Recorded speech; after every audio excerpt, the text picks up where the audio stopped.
Nobody trolls better than Donald Trump. Over 4 weeks after toppling Joe Biden, Vice President Kamala Harris doesn't have a single policy page on her campaign website. So Trump created one for her. His campaign setting up a Harris Waltz policy website listing all of her radical policies, like eliminating private insurance and bailing out violent murderers in a one-stop shop. Harris wants to run away from these positions, but she refuses to face reporters. CNN thinks she might hide until Election Day. Take a look at this. Showman, you've interviewed Kamala Harris. Yep, a few times. All right. And you everybody's come on your radio show. Everybody has to come on your radio show. She hasn't done a big interview in a while here, and certainly not since announcing. Are you going to talk to her soon? What do you think? What do you think she should do? Or does she do better to ignore all those calls to talk and just keep doing what she's doing? I haven't heard from many voters looking for white papers and policy papers. What they want to hear is what her vision is for this country. The American people don't vote on policy prescriptions. I actually think the way the American people think about this choice is less about the minutia of policy and more about the direction of the country, number one. And secondly, about the person. Character, it does matter. And Jerry Connolly, the congressman from Virginia there, I asked him more about this. He said, remember what Elizabeth Warren did when she ran back in 2020? She had a white paper for every policy position under the sun. And what happened? She collapsed in the primary. So there's a belief that perhaps you put more ideas on paper, that's a bad idea. But the question is, voters want to see some of those ideas. Right. Maybe, but if you go with the vibes, it's a vibes election. Right. That's right.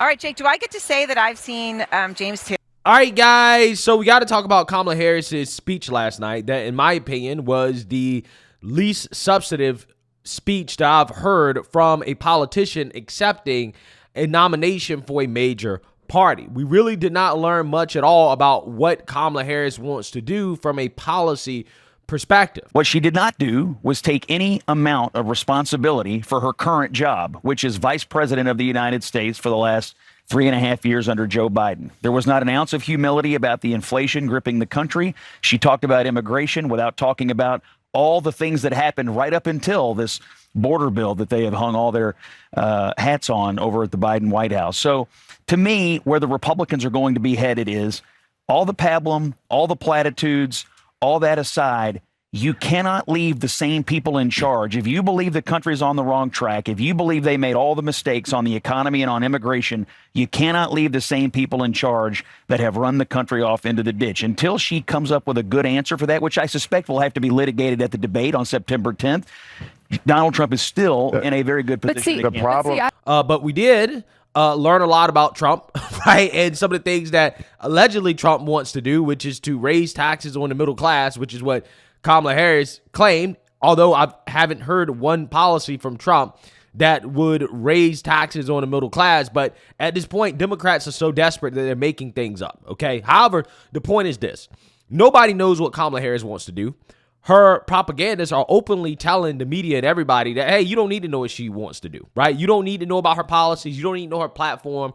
This election is all about vibes and feelings. And unfortunately, there are enough stupid people in this country that may work with some people. I'm not saying it's going to work with everybody, right? But it really is a damning indictment on democracy when you see people openly kind of admit that I really don't know that much about this person, but I'm probably going to vote for her anyways, right? Which is a very, very, very dangerous thing. And that is essentially the takeaway that I got from this CNN panel, in which you have these undecided Pennsylvania voters, aka liberals, right, who probably weren't going to vote for Joe Biden, and they were thinking about Kamala Harris, and if they were going to vote at all, they probably were going to vote Democrat. These are definitely not people who were really thinking about Trump. So again, they always say to these people undecided. They're not really undecided, but I think these panel interviews definitely give you some insight in regards to how these people think. So without further ado, let's get into it.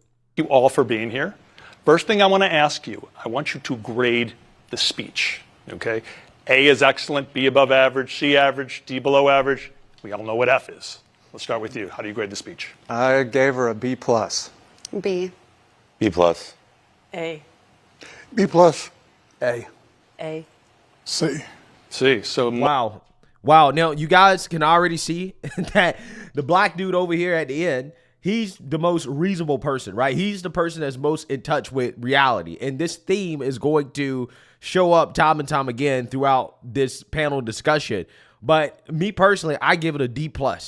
Okay, C- at best. Okay, because the speech in and of itself, it was no different than any speech she would give at some rally, right? Again, with somebody like Kamala Harris, who was installed via coup. She did not go through a primary process. See, it's one thing if she went through a primary process where there was substantive policy discussions that have already been taking place for months leading up to the Democrat nomination, right? If this had happened before, I would say, okay, well, it's probably not that important for her to talk about policy.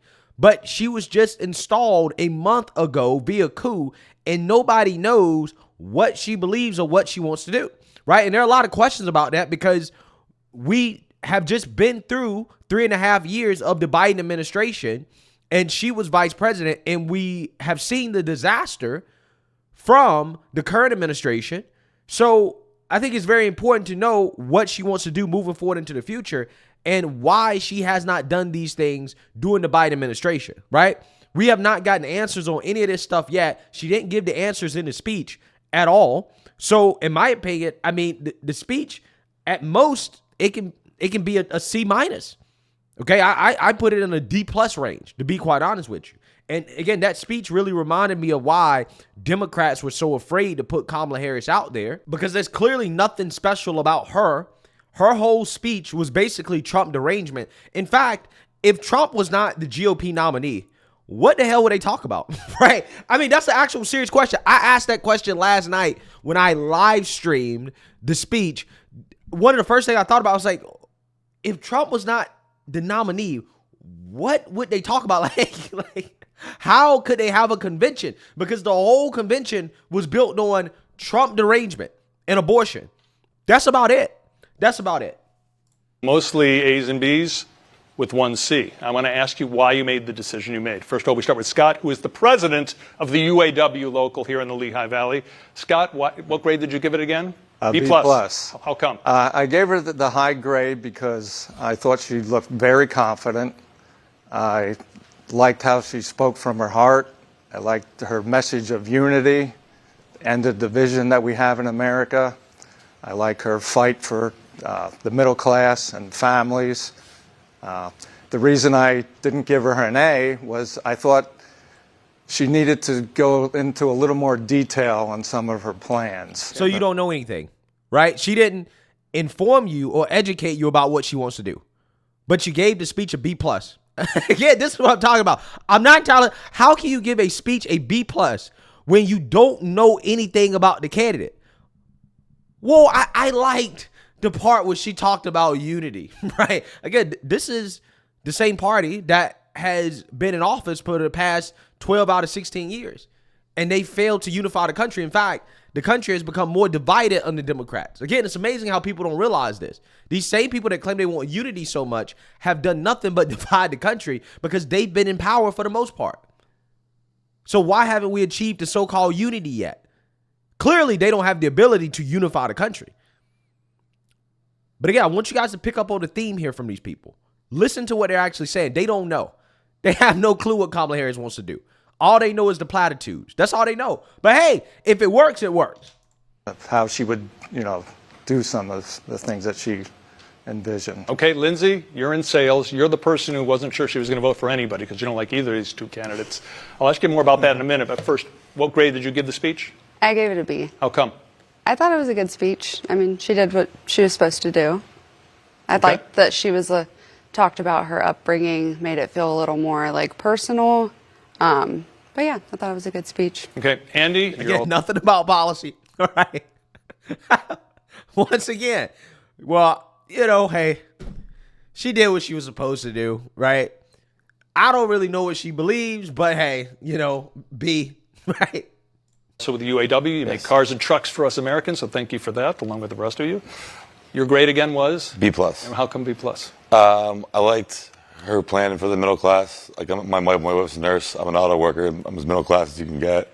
I just felt like she should go a little more in depth, but I guess I understand you can't really go as in depth in these speeches, but a little bit more would have been like nice. Okay, Donna. Yeah, so you don't know, right? I like her plan for the middle class, but I really don't know what she is going to do, right? I really don't know about the plan. Again, I would have loved for this CNN moderator here to ask him, okay, well, what specifically about her middle class plan do you like? Right? I guarantee you he won't be able to name anything. These people have already decided in their heads they're going to vote Democrat or not vote at all, right? And they try to pretend as if these people are undecided. Okay, you're not undecided, right? You're just liberal and you just don't like Joe Biden and you're trying to decide whether or not you want to vote for Kamala or just do the couch, right? That's really what a lot of these people are thinking about because you're not thinking rationally at all. Like, this is not rational thinking. Well, I like her plan for the middle class, but I don't really know what it is, but I like it. Ridiculous. Is your mother. Yes. Donna's a retired dental hygienist. Donna, what grade did you give it again? I gave her an A. And how come an A? Because she hit all the points that I wanted to know about. I wanted to know more about her economic policies, her foreign policy. I know she couldn't go into depth about that, but I mean, I felt that she looked very presidential. She sounded presidential, and I think she's going to be a unifier. Yeah, by the way, This is so sad. It's so sad. Again, this is a damning indictment on so-called democracy. It really is. These people have no clue, bruh. They have no clue. And the worst part about it is that they're building in excuses for why they don't know, right? They're saying, well, I know she couldn't go in depth in regards to her what do you mean she couldn't go in depth?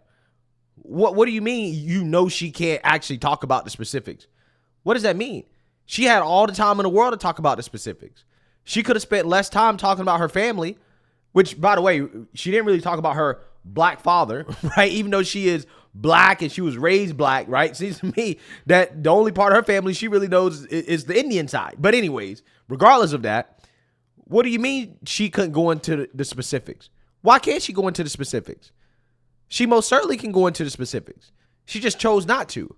But again, the built-in excuse for why you don't know or why you are uninformed, it's really scary stuff, man, that you have people in this country that think like this. And this is what Democrats take advantage of. This is why they openly come out here and say, yeah, people don't really need to know, right? People don't care. Because they're right. They're right. A lot of people don't. And it's sad. It really is. It's sad. Now, let's see if we can get some common sense, right? Maybe we'll find some common sense here. Tonight, Andy was 60-40 with Kamala Harris. Yes. You were 50-50, which is interesting. We'll talk more about that in a second. Patrick, also with the UAW. Dwayne, you gave it again? A B+. How come B+? Well, she was very confident in what she was saying. She showed leadership ability and understanding of the topics at hand. But again, she didn't go in depth. I did like what she said about what she's going to try to do for the middle class, about a tax break for us, which will be very nice, but still a little bit more information on some of the things that she's planning on doing. So same thing, right? Same thing. I'm clueless. I like some of the things she said, but I can't really tell you how she's going to do any of these things. I can't give you any real specifics about them because she doesn't really talk about the specifics. The fact that this is not ringing a bell, right, in the heads of these individuals, right, where they say, hey, maybe there's a problem here. Maybe there's an issue with the fact that she's not really talking about the specifics. She's not giving details in regards to what she's going to do and how she's going to do it. But again, for whatever reason, nobody sees this as a problem. It's fascinating. Also with the UAW, the grade you gave it again? I gave her an A. How come? I was looking for policy information. I really wanted to see some substantive policy information. And I thought she did give enough. I like what she gave on military, what she wants to do for our veterans, and with border control. I just think that she has a lot of good ideas, and she's very well spoken. I think she was very professional. Sabrina, wow. is your... Absolute delusion. Absolute delusion. This woman has been in charge of the border for the last 3.5 years. You should know what her policies are on the border. It's open borders, my guy. Is that what you like, right? Is that what you want? Again, if you're a voter and say, hey, yeah, I want policy, right? And that's what I was looking for coming to this speech. How in the hell can you come out of this speech saying that she got an A when she did not articulate any policies whatsoever? Now, she claims that she's going to support the so-called bipartisan border bill that does not secure the border, by the way. She claims that that's what she's going to do. But the Biden administration has had 3.5 years to fix the border, right? Or to do something about it. They broke the border. Let's be honest with you. They broke the border, okay, when Biden got into office, and they had 3.5 years to fix it, and they didn't fix it. And now all of a sudden you want to believe that Kamala Harris is going to do something different that they're not doing now that's actually going to fix the problem? No, it's not. No, it's not. You don't know what the hell she wants to do. Again, these people are Democrats, right? They're liberals, okay? They're not undecided. Your daughter, and also a UAW member, helping to make cars and trucks for America. Yeah. Your grade again? A. How come an A? I think she was very well spoken. She was very clear on what her policies were and elaborated on them with the time given, and the fact that she's wants to bring back rights for women. And Brian, what rights do women not have? Again, this stuff, it's like the platitudes, they work, man. They really do. Like the empty platitudes work. She just said, well, she's going to bring back rights for women. What rights don't women have, right? Abortion is not a right, first and foremost, okay? But, you know, it's one thing had this woman said that, well, Kamala Harris is going to codify Roe v. Wade into law. If she would have said that, I would have said, okay, well, at least that is a policy specific, okay? Now, in regards to codifying Roe v. Wade into law, again, that is basically nonsense that Kamala Harris is pushing for the ignorant masses, because first and foremost, she's not going to have the support in Congress to do that, right? She's not going to be able to do it. Even if she was able to do it, it probably will get struck down by the Supreme Court, right? So this whole federalizing abortion on the left or the right is a pipe dream, right? It's not a federal issue anymore. It's a state issue, and that's what people have to live with. But again, Democrats are campaigning on doing something that they know they can't do, right? And that's the problem.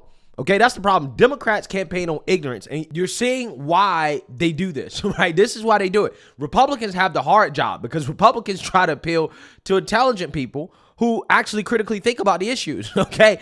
And that's a really difficult thing to do, okay? Democrats appeal to emotions and feelings, and you see the result of that right now. All these people in their feelings, they're not actually really critically thinking about anything they're saying right now. Because if they were critically thinking, they would immediately understand that, hey, I really don't know what this woman actually really believes at all. And that should be a problem. I can't vote for something in which I don't really know what she wants to do or how she's going to accomplish the things that she wants to do or she claims she wants to do, especially considering how she's already been in office for 3.5 years. You're in real estate.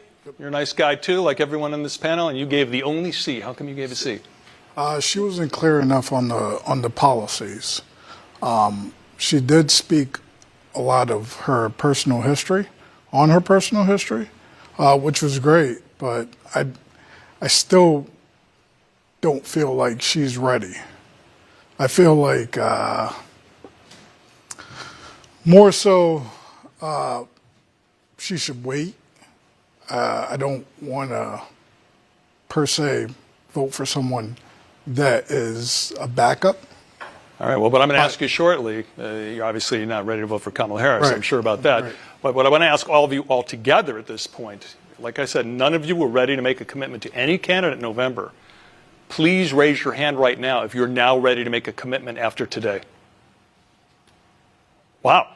I'm just kind of surprised about it. We haven't rehearsed this. I'm going to make that very clear. They will attest to this. 7 of you are now ready. Scott? Yes, I'm going to vote for Kamala Harris. Andy? Yeah, Kamala Harris, yes. Donna? Yes, I'm voting for her also. Sean? Sean? Yes, Kamala. Sabrina? Kamala. Patrick? Kamala. Brian? Trump. Trump. And finally, Lindsay. Still probably not voting. So probably you don't like either of them. Yeah, so you see that, you heard that, okay? There's only one rational thinker here, okay? This guy, right? This black dude in the back. He's like, listen, I don't know what she's going to do, right? She did not give any policy specifics, so therefore I can't vote for her. I'm going to vote for Trump. Again, that is what a rational person would do, okay? Apparently. This is something that is rare in the United States. Who knows? Even though I don't believe that this panel is really of undecided voters, right? I don't think that these people are undecided. I think a lot of them are liberal. Again, this black dude in the back, again, I think that he's the only one actually using his brain, okay? And this woman right here, she's not voting for any of them, which, hey, at the end of the day, I can't blame her for that. Whatever, right? Do you?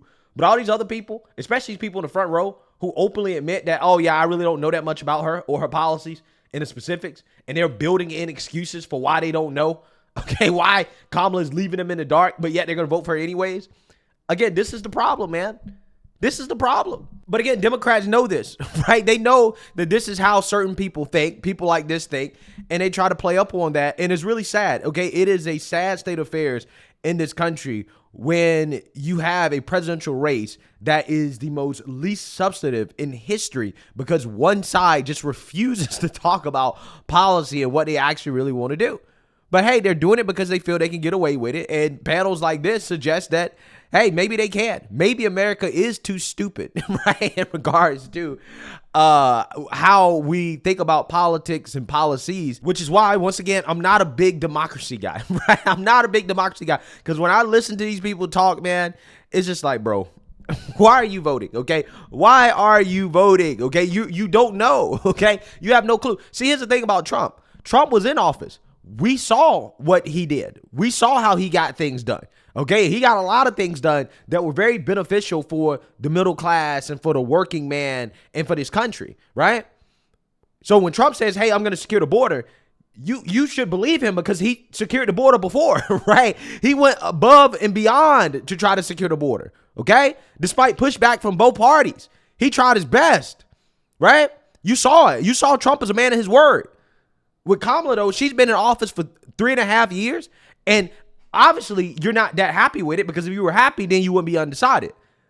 But yet she can give you some speech full of fluff and platitudes and Trump derangement, and now all of a sudden, oh, she got your vote, even though she can't articulate what she's going to do differently than what she did the last 3.5 years. I mean, the policy platform at the DNC was Biden's policy platform, right? They don't even respect voters enough to put out a platform. They don't. But this is how voters react to it, right? This is how some voters reward the DNC, reward the Democrat Party for not being transparent. It's really a damn shame, right? The Democrat Party literally thrives off of ignorance, okay? If this country wasn't so damn ignorant, the Democrat Party wouldn't exist, okay? Wouldn't exist. But hey, let me know what you guys think. Make sure you like, comment, and subscribe. Most importantly, share a Black conservative perspective. Peace.